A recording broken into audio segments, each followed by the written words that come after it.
How you doing, sis? It's a pleasure. So we can attest to that, right? So it's an astonishment to see us in the condition we are, ain't it? That's madness, ain't it? How is it that we're so special, but we in this situation? It's madness. That's the astonishment that the Lord promised us until we call on his name and change our ways. That lets us know who the Israelite is. Because you can't be no Israelite sitting at the top of the totem pole. You at the top of the ladder. You got everything given to you. You live in a great life. That's not a prophecy in the Bible. That's a prophecy. You know what I'm saying? So what we got? Proverb, right? And a proverb. A proverb is sort of like a wise saying, or like, you know how they say, Negroes love watermelon. Negroes love chicken. You know what I'm saying?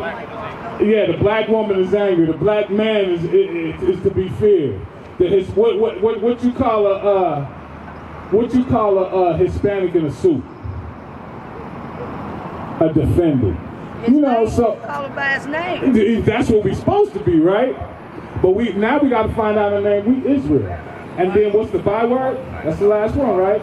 Okay, so the byword is being called by another name, like the sister just brought up. What's your name, sis? Anita Hill. You said Anita? How you doing, Anita? So look, Donna and Anita, a byword. You just said they need to call us by our name, right? Yep. Well, that's why we're here. We're here to teach each other what our names is. That's right. And it ain't Negro. Right. It ain't colored. It ain't black. It ain't Hispanic. It ain't Native American. It ain't none of that. You understand? We Israel, according to the Bible. We God's chosen people. So now the byword means you'll be called by another name. So you got some examples of names they done called us, sis? What they gonna call us? Niggas. What? Niggas, that's right. It's real, right? What else?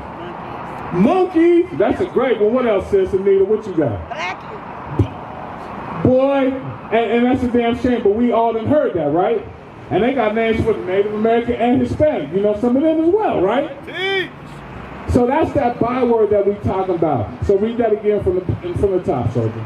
Deuteronomy 28, verse 37. And thou shalt become an astonishment, a proverb and a byword among all nations, whither the Lord shall lead thee. So that's, you feel that? Y'all feel that? So now we know if we go to any other country in the world, we gonna still have the same byword, don't we? They gonna know us as them type of people, right? Because that's the byword that the Lord promised us. We're not gonna change that of our own free will. The only way we're gonna change that is to change ourselves and come to the Lord. That's right. And that means doing his laws and commandments. Y'all understand? So far you can relate with that scripture, right? All right, all praises. So give me Deuteronomy 28 and 42. Deuteronomy chapter 28, verse 42. All thy trees and fruit. 41. Verse 41. Thou shalt beget sons and daughters, but thou shalt not enjoy them, for they shall go into captivity. All right. So our sons and daughters going to go in captivity. So in the past time, that was slavery, wasn't it? Bondage, everything else, Willie Lynch letter and all of that, right? Jim Crow laws. But now, we dealing with prison. Who occupy the prisons? Minorities. Blacks and Hispanics. We occupy all the prisons, don't we? They got us stacked up in there. So we know that's got to be talking about us. You understand? Give me Deuteronomy 29 and 1, please. So we know this. How y'all folks doing? Okay, we over here with Donna and Anita. We talking about our history. We building with each other to find out who we are as a people. And you know, sis, you got that tiara on, right? Boy, you don't even know how real that is. Right. And you got a dress, right? Right. Oh, praise it. That's a beautiful thing right there. Read. Deuteronomy chapter 29, verse 1. These are the words of the covenant which the Lord commanded Moses to make with the children of Israel. With who? With the children of Israel. So we're reading out of Deuteronomy right now. So that lets us know who they talking to, the children of Israel. There's a reason why we're in the situation we are. Because they want to keep us here so that we don't get our rightful place. As long as we think we less than 3/5 of a man. You understand what I'm saying? We gonna always be struggling, but that's why we out here teaching our history. So let's go back to Deuteronomy 28. I like. Okay, so let me ask y'all something. Do y'all know how we got to America? I don't know why You said what, sis? You said what, Donna? We were sold, but I mean, how before we got sold, how we get to the shores of America? What'd you say, sis? That's right. Everybody agree with that? We got here on them ships, right?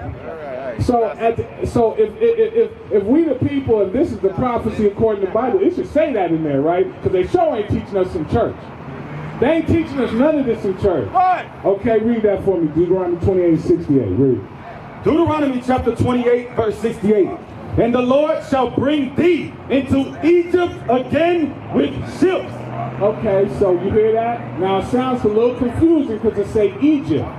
But what we got to understand is the Bible is giving us a secret message only for us. And give me Exodus 20:2. So what we're going to find out what actually the word Egypt means. So the Lord has a meaning for this word. All right, read. The book of Exodus chapter 20 verse 2. I am the Lord thy God which have brought thee out of the land of Egypt, out of the house of bondage. The house of what? Out of the house of bondage. Okay, everybody understand what that means? So Egypt is what? What's that? Egypt, house of bondage, right? So what's another word for bondage? Slavery. What, sis Anita? I can't hear you. That's right. Say it loud because that's our history. That don't make us bad. That don't make us worse. That makes us the children of the Lord. That's right. That lets us know who we are. Okay? So go back to Deuteronomy 28:68. So now we understand what Egypt means. Listen to this. Read. Deuteronomy 28 verse 68. And the Lord shall bring thee into Egypt again with ships. You hear that? With ships. We're going to go back into Egypt again with ships. The only time we went back into Egypt, the only time we was in Egypt, we walked. Right? With Moses. We walked out of there. We ain't never went back. So Egypt is right where we at. In bondage. That's why we going through the struggles that we going through. This is bondage. This is captivity. A little good job ain't changing nothing. We ain't moving nothing. We ain't changing no laws. Read the rest of that.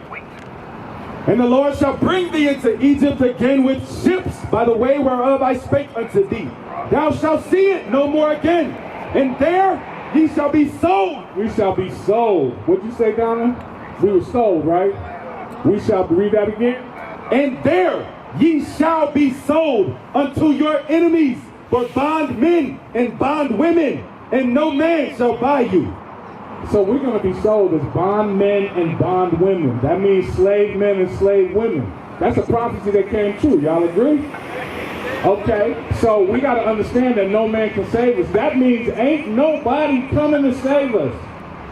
Ain't none of this Trump, ain't no Obama, ain't no, give me some names. Black Panthers, Jesse Jackson, Martin Luther King, Dr. Umar, who you say, sir? Christian pastors, ain't nobody gonna save us. We got a responsibility to the Lord.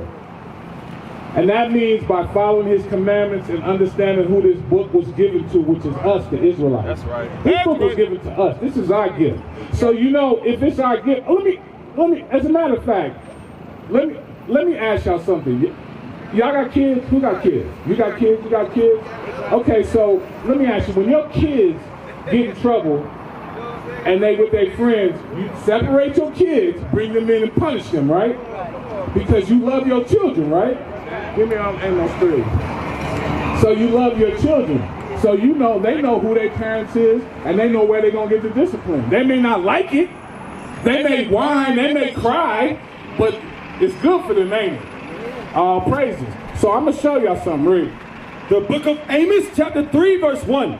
Hear this word that the Lord has spoken against you, O children of Israel, against the whole family which I brought up from the land of Egypt. So that's us, the family he brought out of the land of Egypt. Now read. Saying, you only have I known of all the families. Wait. Everybody. You only have I known of. That don't sound right. I thought it was everybody. Only you have I known. So he's talking to us. Read. Of all the families of the earth. Therefore, I will punish you. You hear that? So he's going to punish us. What is a nation?